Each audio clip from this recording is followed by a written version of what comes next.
नमस्कार आदाब, मेरा नाम है सरवत। आप देख रहे हैं सेहत ललन टॉप का नया हेल्थ शो, जहां बात होती है हमारी और आपकी हेल्थ की। पहला सेगमेंट हालचाल। आज बात करेंगे आपके कमर दर्द की और इससे कैसे छुटकारा मिल सकता है। दूसरा सेगमेंट तन की बात। आपको पता है हम अपनी पलकें क्यों झपकाते हैं। और तीसरा सेगमेंट है खुराक, यानी एक झकास सी हेल्थ टिप। जैसे जानिए पालक का कमाल। वर्क फ्रॉम होम में कई लोगों की शिकायत है और वो है कमर में दर्द। अब घंटों कंप्यूटर के सामने कुबड़ बनाकर बैठेंगे तो होगा भी। वैसे सिर्फ वर्क फ्रॉम होम को क्यों कोसना है। हम लोग जब ऑफिस जाते थे तब कौन सा सही पोजीशन में बैठकर काम करते थे। कमर दर्द तो तब भी होता था। और बात सिर्फ काम के दौरान गलत पोजीशन में बैठने की नहीं है।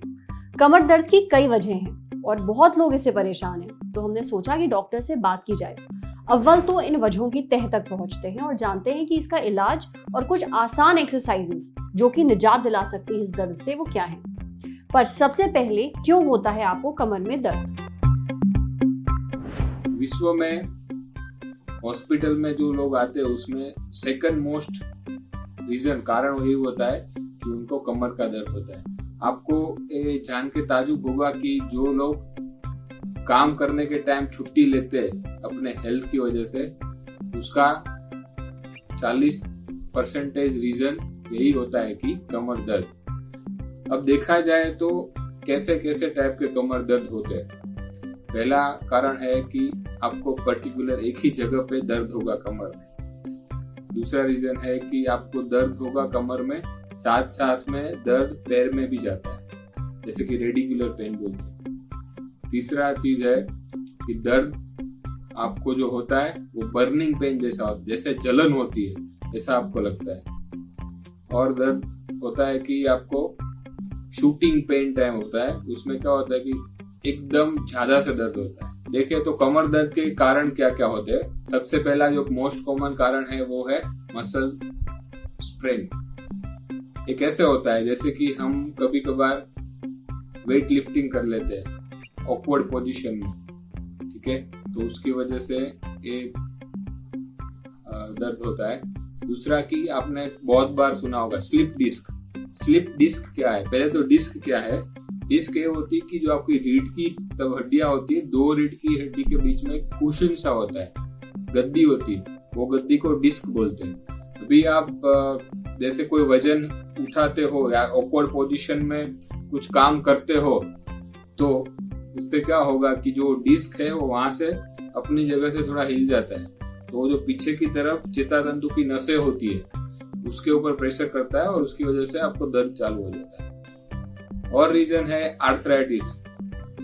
आर्थराइटिस में क्या होगा कि उम्र के हिसाब से आपके जो वहाँ रीढ़ की हड्डी के जो जॉइंट्स आते हैं वो जॉइंट्स में आर्थराइटिक टेंडेंस होता है, उस जॉइंट की जगह कम हो जाती है, वहां से जो हलन चलन होता है, मूवमेंट होती है, वो कम हो जाती है, उसकी वजह से भी पेन हो सकता है। तीसरा है ऑस्टियोपोरोसिस। ऑस्टियोपोरोसिस यानी कि आपका जो हड्डी है उसका कमजोर हो जाना।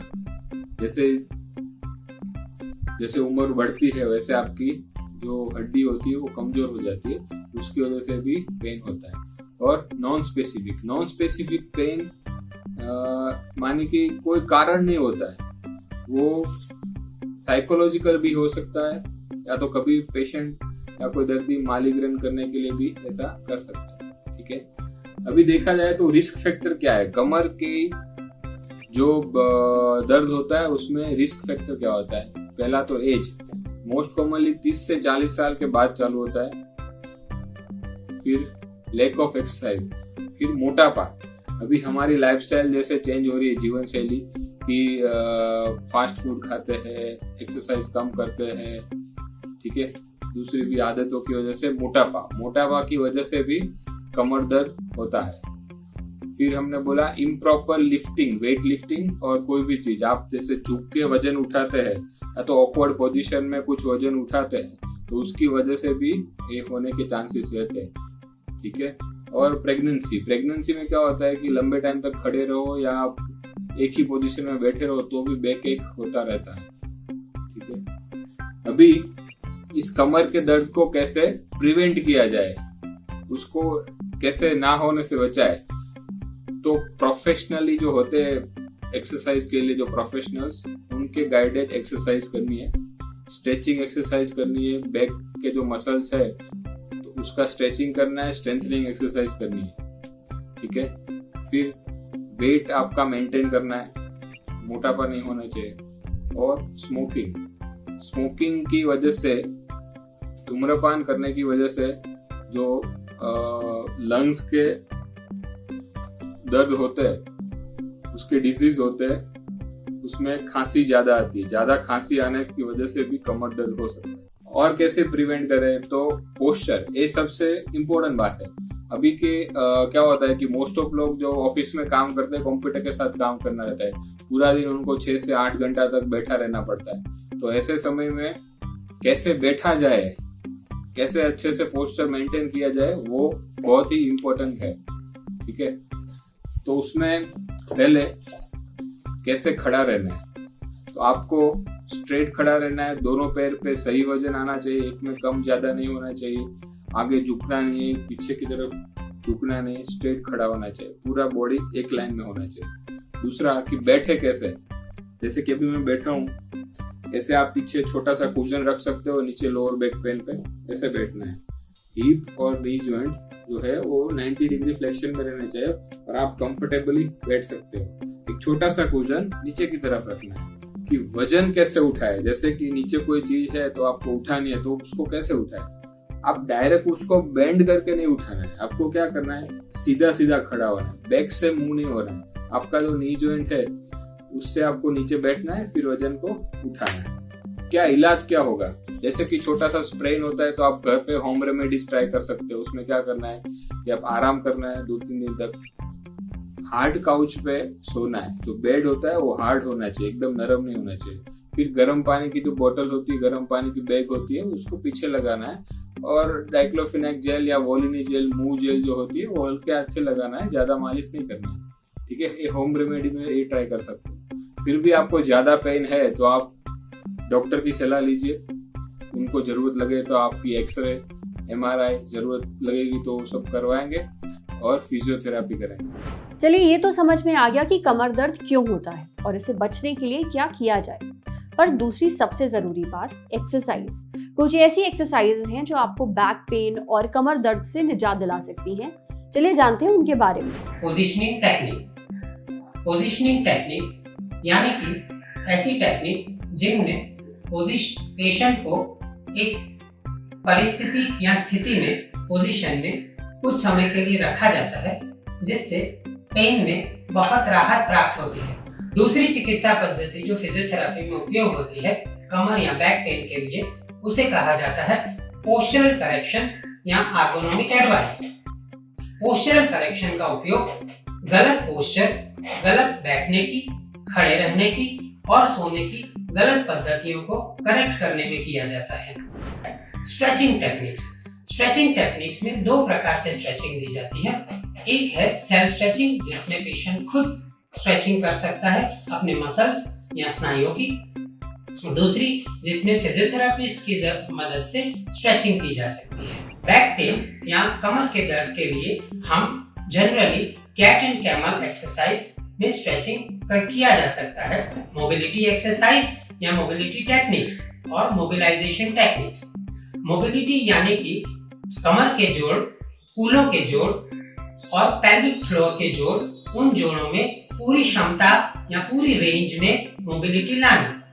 मोबिलिटी एक्सरसाइजेस के बाद फिजियोथेरेपी टेक्निक जो बहुत ही कारगर साबित होती है कमर दर्द के लिए, वो टेक्निक है कोर या स्टेबिलिटी एक्सरसाइज। इन एक्सरसाइज में हम diaphragmatic exercise, abdominal exercise, back strengthening exercise, pelvic floor muscle strengthening exercise और हिप मसल स्ट्रेंथनिंग एक्सरसाइज का समावेश करते हैं। तो ये रही कुछ ऐसी एक्सरसाइजेस जो आपको कमर दर्द और बैक पेन से छुटकारा दिलाएंगी।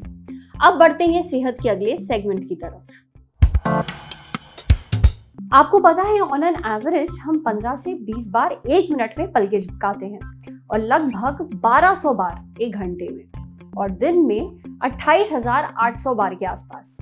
पर आपने कभी सोचा है कि आखिर हम पलकें झपकाते ही क्यों हैं? पहली बात तो पलकें झपकाना एक रिफ्लेक्स एक्शन है, यानी कि आपकी बॉडी इसे ऑटोमेटिकली करती है, आपका इस पर कोई कंट्रोल नहीं रह सकता।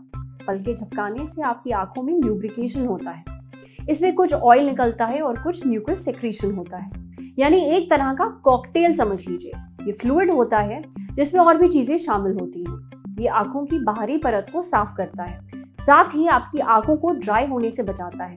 ये आपकी आंखों को बचाता है और भी चीजों से, जैसे कि डस्ट हो गया, तेज रोशनी हो गई, या फिर कोई बाहरी चीज, कोई बाहरी एलिमेंट आंखों के अंदर आने से। एक बात और, जब आप पलकें झपकाते हैं तो आपकी आंखें कुछ सेकंड के लिए बंद हो जाती हैं। भले ये सेकंड बहुत ही कम होते हैं, पर उस वक्त आपको अंधेरा नहीं दिखता। क्यों? रिसर्चर्स का मानना है कि हमारे ब्रेन के पास एक टैलेंट है उन कुछ सेकंड्स को इग्नोर करने का। जब आप अपनी आंखें झपकाते हैं, मतलब झपकाते समय बंद करते हैं, पलक झपकाते समय आपके ब्रेन के कई हिस्सों में जो एक्टिविटी होती है वो सप्रेस हो जाती है। खास तौर पर वो हिस्से जो आपके आसपास जो बदलाव हो रहा है उसे नोटिस करते हैं, ताकि आपको सब कुछ एक कंटिन्यूटी में दिखे, एक साथ दिखे। वाह, कुछ सेकंड ही लगते हैं पलकें झपकाने में, पर इतनी देर में क्या कुछ नहीं हो जाता। चलिए, अब बारी है सेहत के आखिरी सेगमेंट की, खुराक, एक मस्त सी हेल्थ टिप। मुझे पालक ना एकदम पसंद नहीं थी, पर मम्मी ने हमेशा जबरदस्ती खिलाई। क्यों? क्योंकि इसमें होता है कैल्शियम, विटामिन, आयरन और एंटीऑक्सीडेंट। इसमें होता है विटामिन के, जो आपकी हड्डियां मजबूत करने में मदद करता है, साथ ही कैल्शियम को अब्सॉर्ब करने में भी काफी मदद करता है। इसमें जो आयरन होता है उसकी वजह से आपको मिलती है एनर्जी और साफ खून। आयरन की तो वैसे भी आपके शरीर में काफी कमी होती है। अब मैग्नीशियम से आपकी मसल्स मजबूत रहती हैं। यही नहीं, पालक आपकी हार्ट की हेल्थ के लिए बहुत अच्छी है और आपका जो ब्लड प्रेशर है उसे भी कंट्रोल करती है। अब अगर आपको पालक खाना पसंद नहीं है खाने में, तो इसे खाने के और भी तरीके हैं, जैसे कि सैलड में, सैंडविच में, स्मूदीज में। इसे पकाकर आप पास्ता या सूप में भी डाल सकते हैं। तो आज सेहत पे इतना ही। अच्छा, अगर आप एक डॉक्टर हैं और हमसे कुछ शेयर करना चाहते हैं, तो जो मेल आईडी आपको अपनी स्क्रीन पर दिख रही है, हमको उस पर एक मेल भेज दीजिए, पर याद से अपना कॉन्टैक्ट नंबर जरूर उस मेल में मेंशन कर दीजिएगा। कैमरे के पीछे हमारे साथ अमितेश। अगर ये वीडियो फेसबुक पे देख रहे हैं तो हमारे फेसबुक पेज को लाइक करिए, यूट्यूब पे देख रहे हैं तो हमारे चैनल को सब्सक्राइब करिए, बेल आइकन पर जरूर क्लिक कर दीजिए, ताकि जब भी हम कोई नया वीडियो अपलोड करें तो उसका नोटिफिकेशन आप तक सबसे पहले पहुंचे। Thank you.